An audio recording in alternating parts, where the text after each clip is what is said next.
నమస్కారం. ఓం నమ శివాయ. ఓం నమో వెంకటేశాయ. ఇవాళ మనం డిసెంబర్ మాసం మార్గశిర నెల వృశ్చిక రాశి అంటే స్కార్పియో రాశి మరియు లగ్నం గురించి మాట్లాడుకోబోతున్నాం. స్పెషల్గా ఉద్యోగం, వ్యాపారం, వివాహం, ఆరోగ్యం, ఆర్థికంగా ఎలా ఉంటుందో చెప్పుకుందాం. సో ప్రజెంట్ మాట్లాడుకుంటే మనము వృశ్చిక రాశి గురించి వీళ్ళకి కాన్సన్ట్రేషన్ అంతా మొదటి ఇండ్లు మరియు రెండో ఇంట్లో కాన్సన్ట్రేషన్, అక్కడి నుంచి ఆస్పెక్ట్ అయ్యి మళ్ళీ 7వ ఇల్లు మళ్ళీ 8వ ఇల్లు కాన్సన్ట్రేషన్ జరుగుతుంది. అంటే ఏంటి, ఇది చాలా టెక్నికల్గా ఉంది, మాకేం అర్థం కావట్లేదు అంటే ఎక్స్ప్లెయిన్ చేస్తా. ఫస్ట్ ఆఫ్ ఆల్, మన జన్మ జాతకంలో మోస్ట్ ఇంపార్టెంట్ లగ్నం, రాశి. సో రాశి అనేది మన మనసు అయితే లగ్నం అనేది మన జీవితం. మనం ఏమి ఆలోచిస్తున్నాము అనేది రాశి, ఏమి జరగబోతుంది అనేది లగ్నం. యాక్చువల్గా మనం ఏమనుకుంటామో అదే జరుగుతుంది. So basically both are same but defined అలగ్ way, means defined separately. So వృశ్చిక రాశి ఇప్పుడు డిసెంబర్ మాసంలో ఏంటి? డిసెంబర్ మాసం మనకు మృగశిర నక్షత్రం, అంటే సీతాదేవి అమ్మవారు, ఆమె ఆశీర్వాదంతో ఈ నెల మనము గడపబోతున్నాము. అంటే నేను చెప్పబోయేది ఏంటంటే, ఇప్పుడు సీతాదేవి మనకు రామాయణంలో నేర్పించింది ఏంటంటే ఎంత నిష్ఠగా ఉండాలి, ఎంత జాగ్రత్తగా ఉండాలి, పాతివ్రత్యం ఎంత ఇంపార్టెంట్ అనేది మనకు తెలియాలి. ఇప్పుడు ఆంజనేయ స్వామి ధైర్యం నేర్పిస్తే సీతాదేవి ఓర్పు నేర్పించింది. సీతాదేవికి ఎంత ఓర్పు అంటే, ఆ లంకా నగరంలో అశోక వాటికలో మనము చూసుకుంటే సీతాదేవిని నెలల పాటు ఉంచేశారు. అయినా సీతాదేవి ఓర్పుతో వేచి ఉంది రాముడు వస్తాడని. నిజంగా సీతాదేవికి ఓర్పు లేకపోతే సూసైడ్ చేసుకొని చనిపోవాలి. కానీ ఓర్పు, ఆశ, తెలుసు, ఇంట్యూషన్ ఉంది ఆమెకి. మెయిన్ సీతాదేవికి ఇంట్యూషన్ ఉంది, రాములు వారు రాబోతున్నారు అని. యాక్చువల్గా that is a impossible task. ఎందుకంటే రాముడు వెనకల ఎవరు లేరు, రాముడు ఒక్కడే. కానీ రాములారికి వానర సేన తోడయ్యింది. వానర సేన తోడయి రాముడు ఆంజనేయ స్వామి సహాయంతో ఆ లంకా నగరాన్ని, ఆ రావణాసురుణ్ణి అంతం చేసి సీతాదేవిని తీసుకెళ్లారు. ఇదంతా సీతాదేవికి ఒక ఇంట్యూషన్ ఉంది ముందు నుంచే. ఆమెకి తెలుసు, మనకు రిజల్ట్ తెలిస్తే హోప్ అనేది క్రియేట్ అవుతుంది. ఇప్పుడు జాబ్ వస్తుంది అని తెలిస్తేనే కదా మనిషి కష్టపడేది. ఒక కోర్సు నేర్చుకొని ఇంటర్వ్యూలకు అటెండ్ అయ్యేది ఎందుకు? జాబ్ వస్తుంది అని తెలుసు కాబట్టి మనం కష్టపడుతున్నాం. ఫలితం తెలిస్తేనే మనిషి కష్టపడతాడు, ఫలితం లేకపోతే ఎందుకు కష్టపడతాడు? చాలా సింపుల్ పాయింట్ అండి. కాబట్టి ఫలితం ఉండాలి. కొంతమంది ఫలితం ఉంటుందో లేదో అని కూడా తెలీదు, అయినా కష్టపడుతూ ఉంటారు. లాస్ట్లో ఓడిపోవచ్చు, మొత్తం ఉన్నది కోల్పోవచ్చు. కానీ మనం కష్టపడుతూనే ఉంటాం. దేవుడి మీద ఆశ, సీత అమ్మవారి దయ అనుకొని మనం ముందుకెళ్ళి కష్టపడితే మనకు ఫలితం అనేది తప్పకుండా వస్తుంది. తూచా తప్పకుండా ఫలితం అనేది సీత అమ్మవారు ఇస్తారు. దైవాన్ని నమ్ముకుంటే మన పనులన్నీ అయిపోతాయండి. చాలామంది భూమి మీద భారం అంతా దైవం మీద వేసేస్తారు. తమ మీద భారం వేసుకుంటే టెన్షన్లో చచ్చిపోతాడు గ్యారంటీ. అదే దైవం మీద భారం వేసేస్తే నేను కష్టపడితే చాలు, రిజల్ట్ ఫలితం అనేది అమ్మవారు ఇస్తారు అని అనుకుంటే చాలు. సో ఇక్కడ పాయింట్ ఏంటంటే సీతాదేవిని నమ్ముకొని ఉండాలి. ఎందుకు చెప్పాను నేను సీతాదేవిని నమ్ముకొని ఉండాలంటే, మీకు లగ్నంలో గ్రహాల ప్రభావం వల్ల రిజల్ట్ అనేది రాబోతుంది. రిజల్ట్ రావడం ఏంటి అని అడుగుతారు. రిజల్ట్ అంటే ఏమీ లేదు, మనిషికి రిజల్ట్ దేంట్లో కావాలి, ఒకటి పెళ్ళి, ఇంకోటి వ్యాపారం. అంటే అదే మన ఆదాయం. ప్రతి మనిషికి ఆదాయం కావాలి, ప్రతి మనిషికి పెళ్ళి అవ్వాలి. సో ఈ రెండు మనకు లగ్నం నుంచి డిసైడ్ అవుతాయి కాబట్టి ఇప్పుడు లగ్నంలో మీకు రెండు ప్రముఖమైన గ్రహాలు ఇంపాక్ట్ ఉంది కాబట్టి మీకు సీతాదేవి అమ్మవారి ఆశీర్వాదం కావాలి. ఎందుకంటే మీకు చాలా చేంజెస్ రాబోతున్నాయి. ఫస్ట్ చేంజ్ ఏంటంటే మీ వ్యాపారంలో చేంజ్ రాబోతుంది. గ్యారంటీ చెప్తున్నానండి, మీ వ్యాపారంలో అయితే చేంజ్ రాబోతుంది. కానీ కండిషన్ అప్లై, మీరు దానికి బాధ్యులు. అంటే బేసిక్గా మీరు ఏమి చేస్తారో దాని రిజల్ట్ వస్తుందన్నమాట ఈసారి డిసెంబర్ నెలలో. అంటే మీరు ఎంత వ్యాపారం చేయగలరో అంత రిజల్ట్ వస్తుంది. కాబట్టి మీరు ఈ మాసము ఆలోచించకుండా మీ వ్యాపారంలో డబ్బులు పెట్టవచ్చు. లేదు నేను డబ్బులు పెట్టను అంటే మీకు ఆ లిమిట్లోనే మీ ప్రాఫిట్ అనేది వస్తుంది. ఇప్పుడు జాబ్స్ కూడా ఉన్నాయి. నేను హైదరాబాద్లోనే జాబ్స్ ఎతుకుతానంటే ఇక్కడ ఎన్ని ఉంటే అవే వస్తాయి కదా. అదే మీరు బెంగళూరు, పూణే, ముంబై, ఢిల్లీ అన్ని చోట్ల అప్లై చేస్తే మీకు ఎన్ని జాబ్స్ వస్తాయి, మీకు ఎన్ని అవకాశాలు వస్తాయి చెప్పండి కదా. సో ఇక్కడ పాయింట్ ఏంటంటే మీరు ఎంత ప్రయత్నం చేస్తే ఫలితం అంత రాబోతుంది. ఎందుకంటే లగ్నం మీద ప్రభావం ఉంది కాబట్టి. సో మీరు ఎంత చేయగలిగితే అంత ఆలోచించకుండా పెట్టేయండి. ఎస్పెషల్లీ జాబ్ అప్లై చేసే వాళ్ళు మల్టిపుల్ జాబ్స్కి అప్లై చేయండి. మల్టిపుల్ ప్లేసెస్లో, ఓన్లీ ప్రిఫర్డ్ సిటీ హైదరాబాద్ అని పెట్టి అప్లై చేయకుండా అన్ని సిటీస్లో జాబ్కి అప్లై చేయండి. చాలాసార్లు మనం ఓన్లీ నాకు ఇక్కడే జాబ్ కావాలి, ఓన్లీ హైటెక్ సిటీలో చేస్తాను, వేరే చోట చేయనంటే కష్టం కదా. మీకు అవకాశం వచ్చినప్పుడు, లగ్న ప్రభావం ఉన్నప్పుడు మీరు జాబ్ చేయాలి. సో ఇక్కడ మనం చెప్పే పాయింట్ అదే. So now you have to decide your destiny. వైవాహిక జీవితం, పెళ్లి సంబంధాలు వస్తాయి, పెళ్ళి జరుగుతుంది, మార్గశిర మాసము ముహూర్తాలు ఉన్నాయి. కానీ పాయింట్ ఏంటి, సరిగ్గా చూసుకొని చేసుకోవాలి. మీరు కొంతమందికి ఏంటంటే ఫ్రీ విల్ ఉంటుంది అన్నమాట. కొంతమందికి దేవుడు రాసి పెడతాడు ఈ అమ్మాయితోనే పెళ్ళి అవ్వాలని, కానీ కొంతమందికి ఫ్రీ విల్ ఉంటుంది. అంటే ఏంటి, దేవుడు ముందు 3 అమ్మాయిలు తీసుకొస్తాడు, దాంట్లో విజ్ఞత మీకు వదిలేస్తాడు. బాబు నువ్వు ఎవరిని పెళ్లి చేసుకుంటావు, నీకు 3 ఆప్షన్స్ ఇస్తున్నా, సీత, శూర్పణఖ, ఇంకో అమ్మాయి. బుర్రున్నాడు ఎవడైనా సీతని చేసుకుంటాడు, అంతే కదా. శూర్పణఖను ఎవడు పెళ్లి చేసుకోడు కదా, వెళ్ళి వేరే వాళ్ళకి లైన్ వేస్తుంది ఆమె. అలాంటిది వాళ్ళ అమ్మాయి ఎవరికి కావాలి కదా. సో మీ ముందు పెళ్లి సంబంధాలకి, పెళ్లి చూపులకి మీరు వెళ్ళినప్పుడు కరెక్ట్ అమ్మాయిని చూస్ చేసుకోవాలి. మీతో పాటు విఘ్నత ఉన్న మీ శ్రేయోభిలాషులు, పేరెంట్స్, ఫ్యామిలీ వాళ్ళని కూడా తీసుకెళ్ళండి. సరైన అమ్మాయిని ఎంచుకోవాలి. తప్పు అమ్మాయిని ఎంచుకొని కోర్టులు, పోలీసులు చుట్టూ దయచేసి తిరగవద్దు.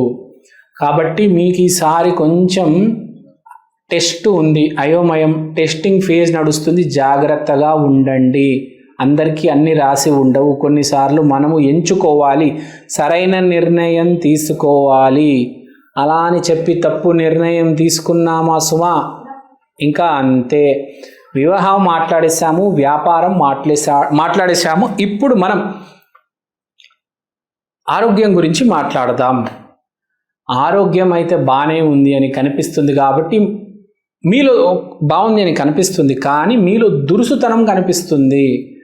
మీరు కొంచెం ఆ దురుసుతనం తగ్గించుకోవాలి. అంటే ఈ దురుసుతనం ఏంటి గురుగారు ఇలా అంటున్నారంటే, బాగుందని చెప్పేసి ఏది పడితే అది తినేయడం కాదు. బాగున్నప్పుడే ఆరోగ్యము, జిమ్కి వెళ్ళాలి. బాగాలేనప్పుడు కాదు, బాగున్నప్పుడు వెళ్ళి ఇంకా ఇంప్రూవ్ చేసుకోవాలి. మన బాడీని ఫిట్గా తయారవ్వాలి. బాడీ మీద కట్లు రావాలి. అంతేగాని ఫిట్గా ఉన్నా మరి పొట్ట మొత్తం తగ్గిపోయిందని చెప్పేసి ఎగబడేసి తినేస్తామా చెప్పండి. అలా ఎప్పటికీ ఉండకూడదు. ఇంకా ఫిట్ కావాలి, మజిల్స్ రావాలి, బాడీ లీన్ అవ్వాలి, వాకింగ్ చేస్తే కాఫ్ మజిల్స్ కనపడాలి. సో ఇక్కడ మనం చెప్పేది ఏంటంటే జాగ్రత్తగా ఉండండి, జాగ్రత్తగా తినండి. పెళ్ళిళ్ళు ఉన్నాయి, నేను పెళ్ళికి వెళ్తాను, అక్కడ ఎలా పడితే అలా తింటానంటే కుదరదు సుమా. నీకే ప్రాబ్లం వస్తుంది. జ్వరాలు, విరోచనాలు, జలుబు, దగ్గు రకరకాలు వస్తాయి. ఎందుకు? బాగున్నప్పుడు జాగ్రత్తగా ఉండాలి. గుర్తుపెట్టుకోండి, ఎగిరెగిరి దూకూడదు. తర్వాత మనం వచ్చేది ఇప్పుడు మ్యారేజ్, కెరియర్, హెల్త్ గురించి మాట్లాడే ఇప్పుడు వైవాహిక జీవితం. ఆల్రెడీ పెళ్ళైన వాళ్ళ జీవితం ఎలా సాగబోతుంది దాని గురించి మాట్లాడదాం. దాని గురించి చెప్పాలంటే ఈ మాసం మీరు ఏదైతే అనుకుంటారో అది జరుగుతుంది. కొంతమంది ఎలా ఉంటారంటే జీవితము వాళ్ళు చెప్పేది వాళ్ళ భార్య అస్సలు వినదు, కానీ టైం బాగున్నప్పుడు వాళ్ళు చెప్పేది వాళ్ళ భార్య చేస్తుంది. అంటే మీరు అనుకున్నది జరుగుతుంది, ఆమెకు చెప్పరు, కానీ మీరు అనుకున్నది ఆమె చేస్తుంది. అదే టైం అంటే బేసిక్గా. సో మీరు ఏదైతే అనుకుంటారో అది జరుగుతుంది, కానీ మీరు మీ ఆవిడికి చెప్పకండి. చెప్తే మళ్ళీ ఆమె అది కాకుండా ఇంకోటి ఏదో చేస్తుంది. సో వైవాహిక జీవితం ఇలా ఉంటుంది. మీ భార్యతో మీరు ఎలా మాట్లాడాలి, ఏమి చెప్పాలి, ఏమి చెప్పకూడదు అనేది కొంచెం ఆలోచించండి. ఎవరైనా కావచ్చు, ఎంత సక్సెస్ఫుల్ మ్యారేజ్ అయినా కావచ్చు జీవితంలో. One of the most successful marriage Rama, Sita, Virat, Anushka, ఎవరైనా కావచ్చు. ఎక్కడో అక్కడ కొంచెం ఆలోచించి మాట్లాడాలి. అవతల వాడికి ఏదైతే ఇష్టం లేదో అదైతే అస్సలు మాట్లాడకూడదు. ఇప్పుడు ఫర్ ఎగ్జాంపుల్ అవతల వాడికి స్వీట్స్ అంటే బాగా ఇష్టం, నువ్వు స్వీట్లు తినకు అంటే వాడు హర్ట్ అవుతాడు. వాడికి ఇంకేదో చెప్పాలరే, నువ్వు బెల్లంతో తయారు చేసిన స్వీట్లు తినరా, చక్కెరతో మంచివి కాదంటాడు. మెల్లిగా బెల్లంతో తయారు చేసిన స్వీట్లు తింటాడు కదా. అసలు నువ్వు స్వీట్లు తినకంటే వాడు విరుచుకోబడతాడు, కోపం వస్తుంది, వాడికి విపరీతమైన చిరాకు వస్తుంది కదా. దాన్ని డైవర్ట్ చేయాలి. తర్వాత శత్రువుల గురించి మాట్లాడదాం. మీ మాట వల్ల మీకు శత్రువులు తయారవుతారు. ఆ మాట కూడా ఏంటి? నేను గొప్పవాణ్ణి, నాకు అమలాపురంలో 2 ఎకరాల ఆస్తుంది, నాకు హైదరాబాద్లో 3 కార్లు ఉన్నాయి. దయచేసి ఇలా మీ గురించి మీరు ఫ్లాంట్ చేసుకోవడం, బూస్ట్ చేసుకోవడం చేయొద్దు. మీకు ఏదైతే ఆస్తి ఉంది మీ దగ్గరే ఉండనివ్వండి, ఎవరికి చెప్పకండి, మీ దాకే పెట్టుకోండి మీ ఆస్తి. మీరు గనక అది చెప్తే మీకు శత్రువులు తయారవుతారు. ఎప్పుడైనా గుర్తుపెట్టుకోండి, మీ డబ్బు, మీ సక్సెస్సే మీకు శత్రువుల్ని తీసుకొస్తుంది.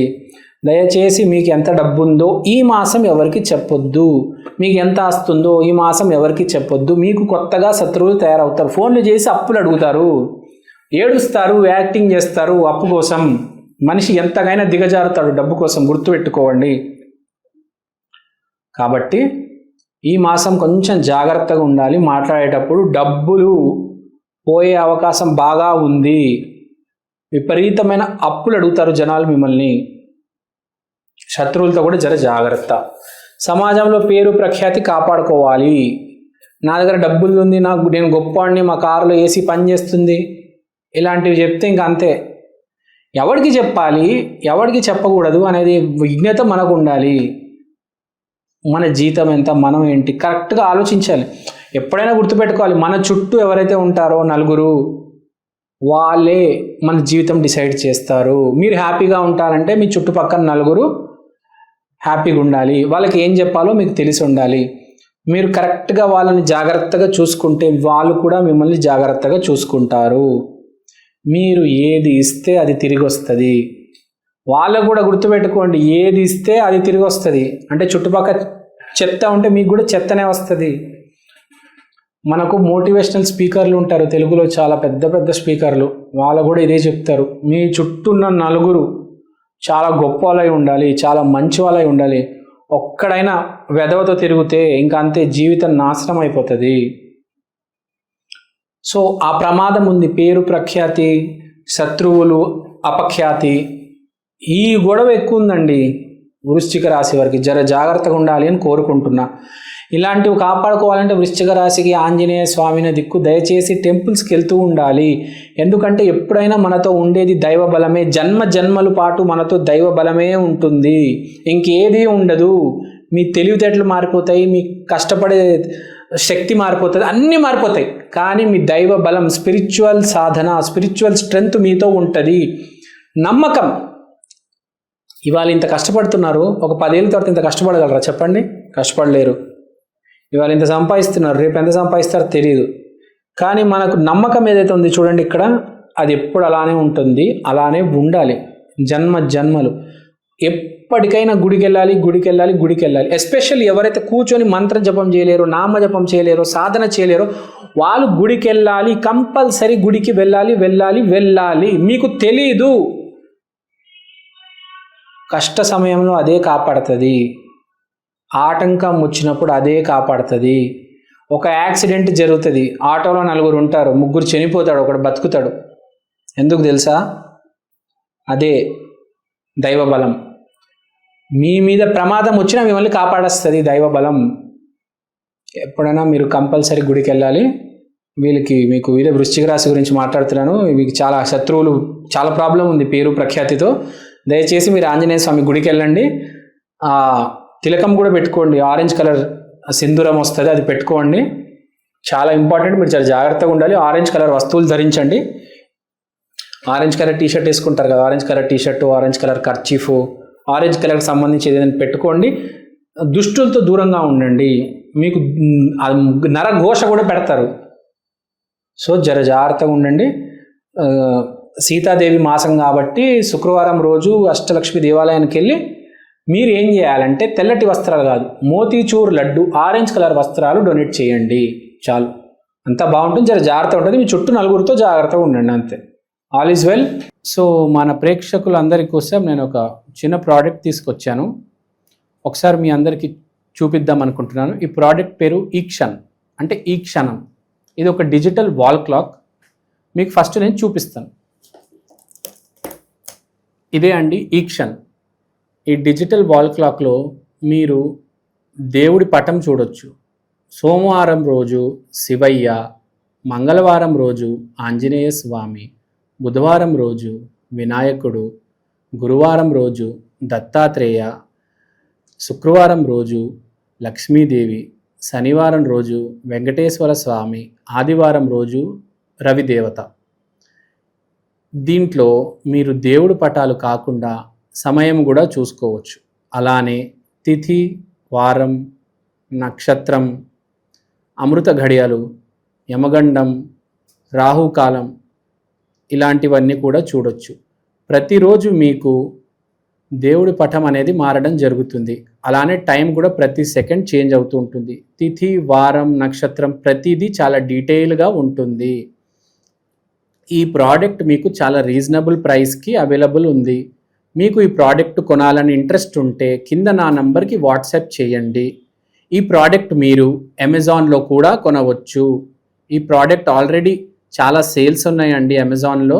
మీరు కనుక వెళ్ళి ఈక్షన్, EKSHAN అని టైప్ చేస్తే వాల్ క్లాక్ మీకు ఇది కనిపిస్తుంది. ఇది వేరే రకరకాల డిజిటల్ ప్లాట్ఫామ్స్లో కూడా మీకు ఆల్రెడీ అవైలబుల్ ఉంది. ఇది చాలా సేల్స్ ఉంది. చాలామంది ఆంధ్ర, తెలంగాణలో దీన్ని ఆర్డర్ చేసుకున్నారు. మీరు కూడా ఆర్డర్ చేసుకోండి. దేవుడి పటం కన్నా మించింది ఏదీ లేదండి. అది కూడా డిజిటల్, మీకు చేంజ్ అవుతుంది ప్రతిరోజు. సో ఎవరైతే ఈ జాతకాలు, హోమం, వాస్తు, స్పిరిచువాలిటీ బేసిక్గా ఎవరైతే నమ్ముతారో మీకు ఇది చాలా హెల్ప్ అవుతుంది. మీకు ఇది ఒక మినీ పంచాంగం, ఒక డిజిటల్ పంచాంగం లాగా మీరు దీన్ని యూజ్ చేయొచ్చు. సో మీరు ఇంట్రెస్ట్ ఉంటే దయచేసి నా వాట్సాప్ నంబర్కి కాంటాక్ట్ చేయండి. థ్యాంక్ యూ అండి. Thank you so much. స్వస్తి.